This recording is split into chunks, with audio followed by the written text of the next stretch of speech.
Mihrimah Sultan Mosque Üskudar. Mihrimah Sultan Mosque is among the works built in the 16th century. Mimar Sinan, a famous architect, built two buildings in Istanbul for Mihrimah Sultan.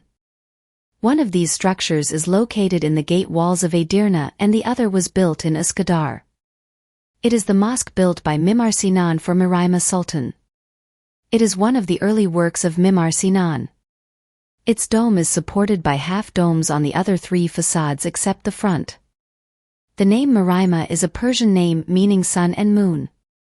Rumor has it that Mimar Sinan gave Mihrimah Sultan, the architect who could not find a response to her love, expressed her love with the mosque.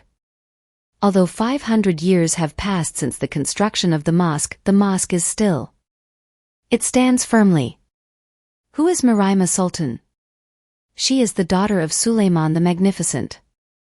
When Mihrimah Sultan was only 17 years old, Diyarbakir governor Rustam Pasha and architect Sinan wanted her to marry Mihrimah Sultan. However, Sultan Suleiman gave his daughter to Rustam Pasha.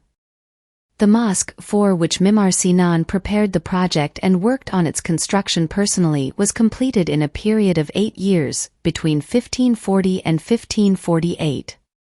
The complex of the mosque, planned in a rectangular form, includes a madrasa, a tomb and a bath. The mosque, whose dome height is 37 meters, has 3 main arches, 2 columns and each column. There are 3 domes and mafils on both sides. The mihrab and pulpit were made with stone masonry by the best stonemasons of the period. The tiles inside the mosque were made by the best tile masters of the period. The courtyard of the mosque is smaller from the front compared to other historical mosques. There is a large area on the right side and on the side of the Qibla wall. When viewed from the pier side, the mosque resembles an eagle silhouette.